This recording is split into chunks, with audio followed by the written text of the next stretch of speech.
because this assignment is getting on my nerves. Why are you so tensed about it? It is not as difficult as it looks. Look at this book, this is so vast. Cancer itself is so difficult to comprehend. And cherry on the cake is we have to submit an assignment using novel ways to treat cancer.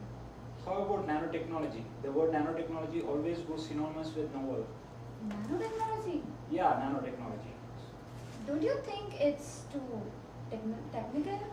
Don't go literally by the word technical. The applications of nanotechnology are diverse. It is being used right from electronics to even therapeutics. So you're suggesting to use nanotechnology for cancer therapeutics? Actually, a lot of research is going on in this area, Such as? right from cancer detection, imaging, and even therapy. How did you get time to, deal with such great details of nanotechnology? Actually, it's all thanks to a show called Nanotalks. Incidentally, I happened to see it, and it was quite informative. Oh, that's good. Yeah, actually, I have an idea. We can try to watch it on YouTube.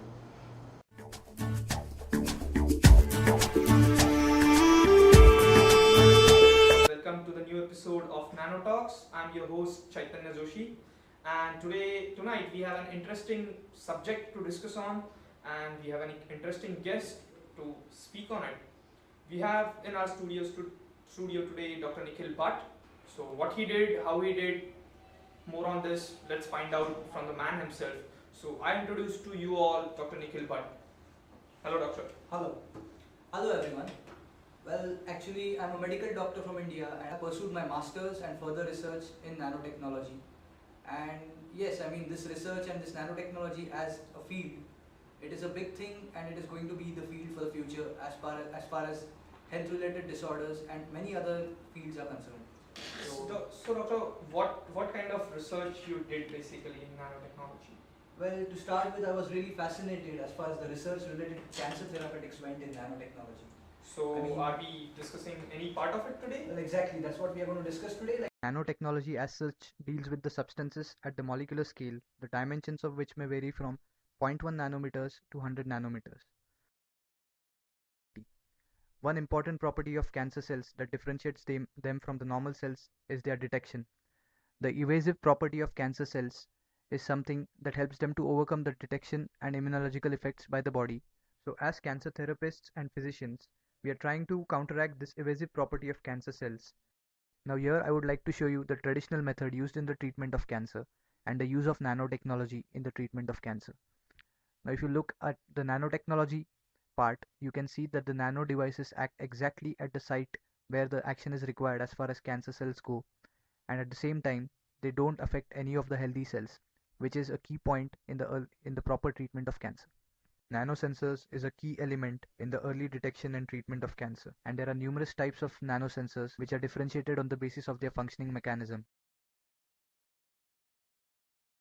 A detailed discussion of nanosensors is practically not possible, but I would like to quickly rush through the diagrammatic representation of a few other example nanosensors like micro-integrated circuits, magnetic nanosensors, and quantum dots.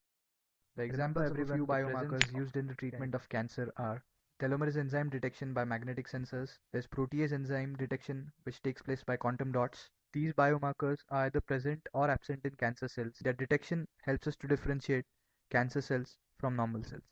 Quantum dots are within the size range of 2 to 20 nanometers. They are the smallest nanoparticles and can be used for the detection of cancer because of their property to emit fluorescence. Quantum dots are used in the diagnosis of breast cancer, ovarian cancer, and prostate cancer. Moving ahead, we now go on to the next section in nanotechnology, and that is the use of nanoparticles in cancer therapy.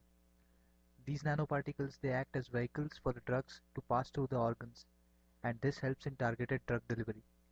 They help to improve the therapeutic properties of the drugs, and as a result, the drugs can deliver more effectively. They lower the dose requirement of the body for various drugs, and as a result, the compliance of the patients to the drugs is increased, and also the side effects related to the drugs, they are minimized.